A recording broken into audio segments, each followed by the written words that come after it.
Nous sommes à Rueil-Malmaison, dans la banlieue parisienne. Heureux parent d'une petite Marie-Claude, Michel, vendeur de boîtes en polystyrène, est marié à Alice, chanteuse de musique.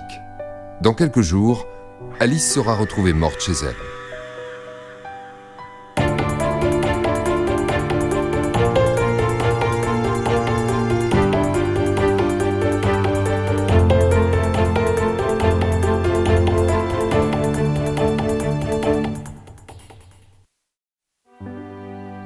Dans leur grande maison, Michel, Alice et leur fille se retrouvent pour un petit déjeuner en famille. L'ambiance y est joyeuse et Alice ne semble pas se rendre compte que dans quelques heures, elle sera retrouvée morte. Allez, moi j'y vais. Je voudrais pas être en retard à cette réunion, d'autant du fait que c'est moi qui la préside. Alice, c'est la femme de ma vie. Et c'est vrai qu'on peut se parler sans se comprendre. Et rapport au fait que beaucoup de gens se parlent sans se comprendre et qu'on peut se comprendre aussi sans se parler, c'est mieux. Rapport au fait aussi que elle est chanteuse et qu'elle chante tout le temps, je trouve ça très épanouissant pour elle. D'autant plus qu'elle chante beaucoup. Beaucoup. Et ça me casse un peu les couilles quand même. Michel, c'est toute ma vie.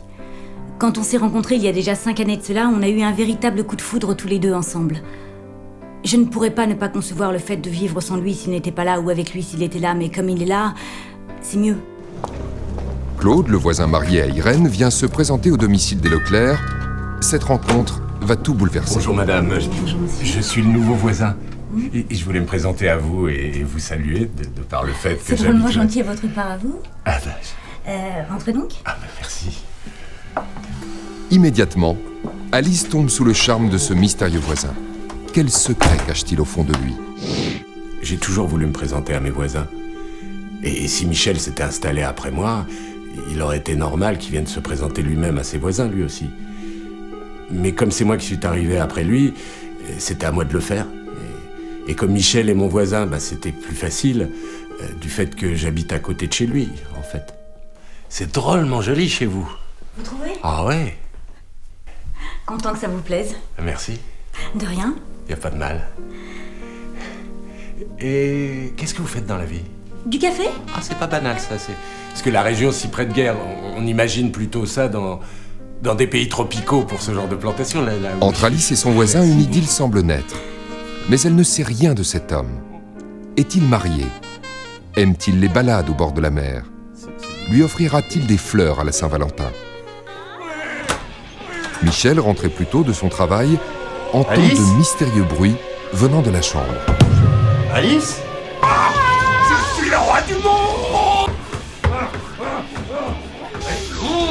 Enfin, c'est quoi ce bordel là?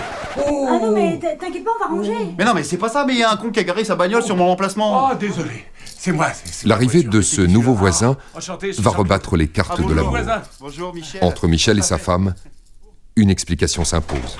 C'est moi ma chérie. Michel, il faut que je te parle. Qu'est-ce qui se passe? Tu détiens une maladie en toi? Non, c'est pas ça, mais Mais dis-moi, je suis soucieux. je t'ai trompé avec le voisin. C'est vrai que je soupçonnais mon voisin, le mari d'Irène, de tromper sa femme avec la mienne, sans qu'elle soit au courant qu'il l'a trompée avec sa voisine.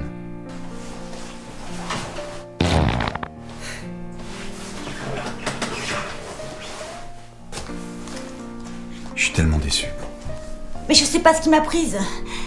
Il ressemble à quelqu'un de connu, mais je savais plus qui, et je me suis dit que ça aurait pu porter bénéfice à ma carrière. Oui, je comprends mieux maintenant ta carrière. Mais je t'aime, Michel. Moi aussi, je t'aime, ma chérie. Oh, merci. Non, merci à toi. Plus à toi quand même. Non, merci à toi. Vis-à-vis du fait que tu as été honnête vis-à-vis de moi. Je t'ai préparé ton plat préféré. De la saucisse? Oui, je sais que t'adores ça. Tu vois, je ne détiens aucune rancune vis-à-vis de toi.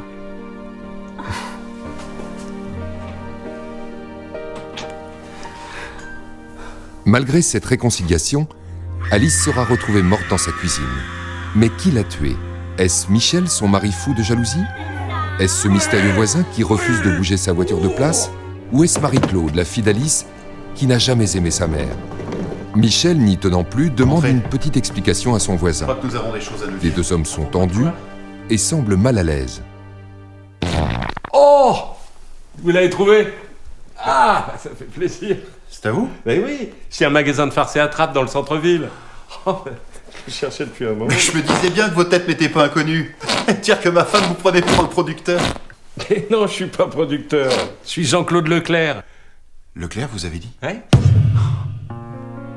À l'évocation de ce nom, Michel semble troublé.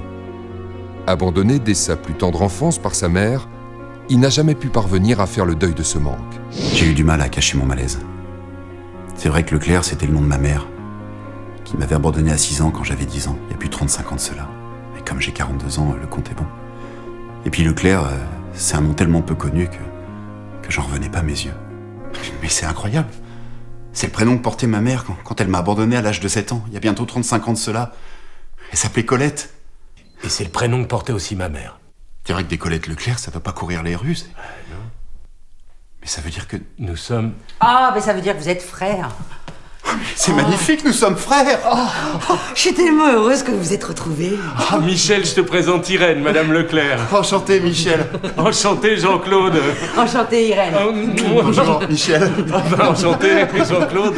Mais pourquoi vous avez du sang? Ah, mais ça, c'est parce que j'ai tué votre femme, j'en pouvais plus de ces vocalises. Et puis en plus, je suis d'un naturel jalouse et je soupçonnais mon mari de me tromper avec votre femme. Je suis d'un naturel jalouse et je soupçonnais Jean-Claude de me tromper avec la femme du voisin de mon propre mari. J'ai tué, comme ça, c'est plus simple. C'est vrai qu'elle a tué la femme de mon voisin parce qu'elle supportait plus cette situation. Oh, mais qu'est-ce que tu vas imaginer, mon amour? Tu sais que je t'aime plus que tout au monde. Moi qui pensais que vous étiez l'amant de ma femme, alors que nous sommes frères, je me suis vraiment fourvoyé. Je suis tellement contente que vous vous êtes retrouvés. Oh, je suis désolée, je vous ai poignardé. Oh, c'est rien, n'en parlons plus, c'est du passé. Le principal, c'est que vous vous êtes retrouvés et que nous formons une si belle famille. Oh oui. Je suis tellement heureux d'avoir retrouvé un frère.